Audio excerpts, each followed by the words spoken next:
प्रिय छात्रों, मैं doctor Surendra Singh, associate professor राजनीति विज्ञान विभाग, राजकीय महाविद्यालय कोटपुतली, बीए पार्ट सेकंड के पेपर फर्स्ट में अपन आज ब्रिटेन के संविधान में अभिसमय एक टॉपिक है।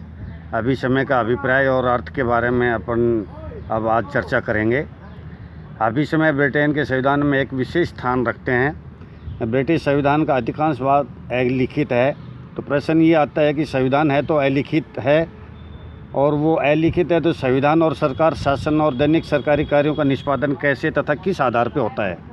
लेकिन ये सब होता है, और वो भी सब समय पर और अत्यधिक सभ्य तरीके से, बल्कि उन देशों में जिन देशों में लिखित संविधान के माध्यम से जो शासन व्यवस्थाएं चलती हैं, ये सब ब्रिटेन के में अभिसमयों के माध्यम से चलता है। दरअसल अभिसमय वे परंपराएं, प्रथाएं या रीति रिवाज या परिपाटियाँ जो वर्षों से अपनी उपयोगिता के आधार पर चली आ रही हैं और ब्रिटेन में जनता इनका पालन स्वाभाविक रूप से करती है, ठीक वैसे ही करती है जैसे लिखित देशों वाले संविधान में देशों में कानून का पालन किया जाता है। प्रोफेसर आग के अनुसार अभिसमय उन समझौतों, आदतों और प्रथाओं से मिलकर बनते हैं जो राजनीतिक नैतिकता के नियम मात्र होने पर भी बड़ी से बड़ी सार्वजनिक सत्ताओं के दिन प्रतिदिन के संबंधों और गतिविधियों के अधिकांश भाग का नियमन करते हैं। इसी प्रकार प्रोफेसर डाइसी ने बताया है कि अभिसमय संविधान संबंधी नैतिकता के आदेश हैं। संविधान के अभिसमय वे रीति रिवाज अथवा समझौते जिनके अनुसार पूर्ण प्रभुत्व संपन्न विधानमंडलों के विभिन्न अंगों का अपने विवेकाधारित अधिकारियों का प्रयोग करना चाहिए, चाहे वे सम्राट के परमाधिकार हों या पार्लियामेंट के विशेषाधिकार। इसी प्रकार अब ये अभिप्राय के साथ इसके अभिसमयों के लक्षण क्या हैं, उनके ऊपर भी अपन चर्चा करेंगे। मोटे तौर पर अभिसमयों के 3 लक्षण हैं। अभिसमय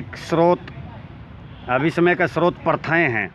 ये प्रथाएं धीरे धीरे प्रयोग में आने पर अपनी उपयोगिता के आधार पर शासन में स्थायित्व प्राप्त कर लेती हैं। यानी दैनिक जीवन में कोई अगर मान लो शासन व्यवस्था में कोई चीज़ें प्रयोग में आ रही हैं और वो उपयोगिता है उनकी, तो स्थायी जैसे कानून का रूप ले लेती हैं, उसी तरह से स्थायित्व प्राप्त कर लेती हैं। नंबर 2, संविधान अभिसमय पालन अपनी पारंपरिक सहमति, लोक मत और उपयोगिता के आधार पर होती है। यानी जनता ने इसे सहमति प्रदान कर रखी है, लोकमत इसकी पालना करता है और इसकी उपयोगिता है। इनके पीछे कोई दंडात्मक शक्ति नहीं होती, बल्कि ये स्वेच्छा से पालन किए जाते हैं।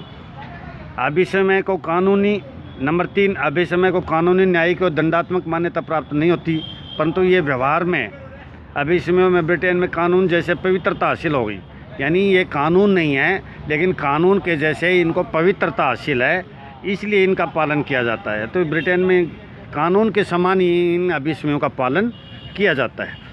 अब कानून और अभिसमय में अंतर। अब प्रश्न ये आता है कि व्यवहार में अभिसमय कानून का रूप ही है, तो कानून की रचना क्यों की जाती है? इसको समझने के लिए अभिसमय और कानून के अंतर स्पष्ट करना आवश्यक है, जो निम्नलिखित प्रकार से है।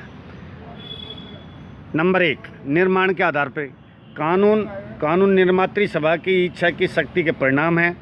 जिनको रचना निर्मात्री सभा बैठ के करती है, इनका निर्माण विशेष पद्धति से किया जाता है, जबकि अभिसमय व्यवहार और उपयोगिता के परिणाम होते हैं। ये अपनी उपयोगिता के आधार पर स्थान में स्थायित्व प्राप्त कर लेते हैं। इस प्रकार कानून की रचना की जाती है और अभिसमय की कोई रचना नहीं की जाती है। अभिसमय अपनी उपयोगिता के आधार पर शासन में स्थायित्व प्राप्त कर लेता है। नंबर 2, निश्चितता के आधार पर कानून में निश्चितता का भाव होता है।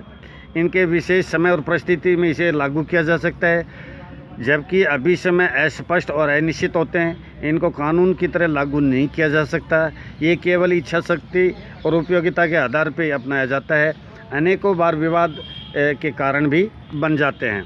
तो कानून के पीछे निश्चितता का भाव होता है। कानून निश्चित रूप से लागू किया जा सकता है, उसके प्रचित दंडात्मक शक्ति है और उसके उल्लंघन के ऊपर दंडात्मक कार्रवाई अमल में लाई जाती है। लेकिन अभिसमय का उल्लंघन के ऊपर कोई दंडात्मक कार्रवाई अमल में नहीं लाई जाती। स्वीकृति के आधार पर कानून के पीछे न्यायिक और दंडात्मक शक्ति होती है। कानूनों के पीछे प्रभुत्व शक्ति का दबाव होता है, इनका पालन अनिवार्य होता है। लेकिन अभिसमय के पीछे दंडात्मक शक्ति नहीं होती, बल्कि ये इच्छा शक्ति के परिणाम होते हैं। इसलिए इसको राजनीतिक नैतिकता के नियम मात्र कहा जाता है।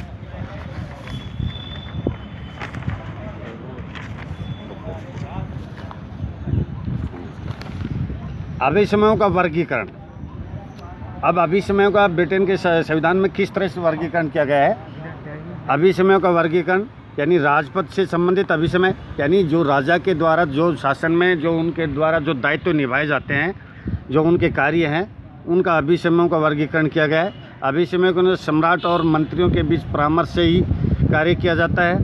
अभिसमय के अनुसार राजा और लोक सदन के बहुमत दल के नेता को प्रधानमंत्री पद के लिए आमंत्रित करता है। अभिसमय के अनुसार राजा मंत्रिमंडल की अध्यक्षता नहीं करता है। अभिसमय के अनुसार राजा प्रधानमंत्री की सलाह पर लोक सदन को भंग करता है। सत्तारूढ़ दल के विरुद्ध अविश्वास प्रस्ताव पारित होने पर सम्राट विरोधी दल के नेता को प्रधानमंत्री पद ग्रहण करने के लिए आमंत्रित करता है। मंत्रिमंडल से संबंधित अभिसमय। अभिसमय के अनुसार ही मंत्रिमंडल के अनुसार ही राजा के मंत्रियों को संसद का सदस्य होना अनिवार्य है। महत्वपूर्ण प्रस्ताव पर अविश्वास प्रस्ताव पारित होने पर मंत्रिमंडल को त्यागपत्र देना होता है। प्रधानमंत्री राजा से लोक सदन को भंग करने की सिफारिश भी कर सकता है।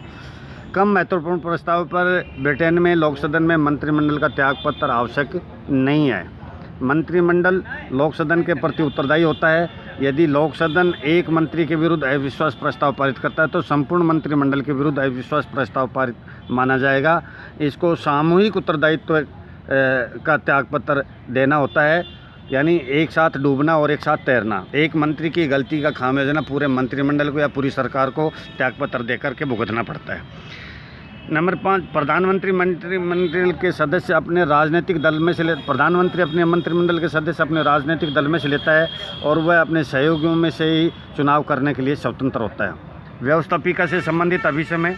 अभिसमय के अनुसार संसद के 2 सदन होते हैं, लोक सदन और ये लोक सदन या कॉमन सभा और द्वितीय सदन लॉर्ड सभा। राजा वर्ष में एक बार संसद का अधिवेशन अवश्य बुलाता है। ये अभिसमय के अनुसार ही होता है।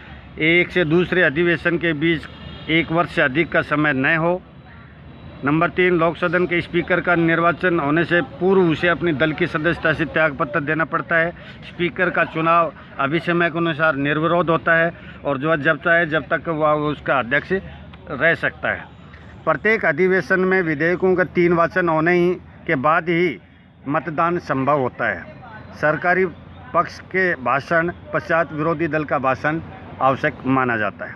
अभिसमयों का ब्रिटेन में पालन क्यों किया जाता है उसके बारे में भी थोड़ी सी अपन चर्चा कर लेते हैं। भाई, ब्रिटेन में कानून नहीं है, लिखित संविधान नहीं है, इसलिए अभिसमय है। और अभिसमयों का पालन क्यों करती है जनता?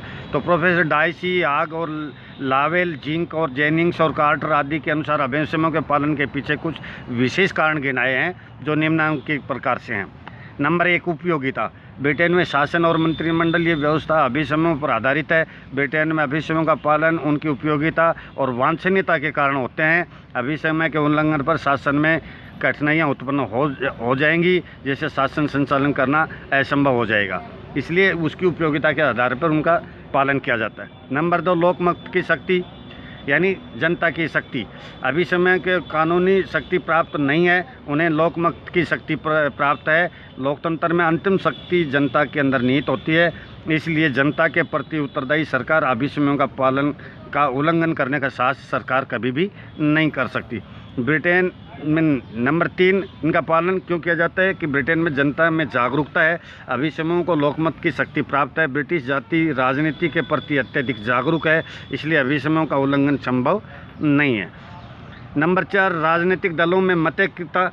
अभिसमयों पर सभी राजनीतिक दल एक मत हैं, वो अभिसमयों का कोई भी विरोध नहीं करते, अतः उनका पालन सभी राजनीतिक दल करते हैं। नंबर 5, ब्रिटिश जाति का स्वभाव। ब्रिटेन के लोग परंपरावादी और रूढ़िवादी हैं, उनके पालन करने के लिए सभी अभ्यस्त हो गए हैं। उनका हृदय और मस्तिष्क में स्वयं ही उनका पालन करना उनके स्वभाव का एक अंग हो गया, इसलिए वो अभिसमयों के बिना उनका काम नहीं चलता है। लास्ट, मनोवैज्ञानिक कारण। ब्रिटेन में जनता का स्वभाव नियमों का पालन करना है, फिर चाहे वो लिखित हों, चाहे अलिखित हों, चाहे अभिसमय हों। इस प्रकार अभिसमय ब्रिटिश संविधान के आधार हैं, जिन पर समस्त शासन का शांतिपूर्वक संचालन और पालन किया जाता है। धन्यवाद।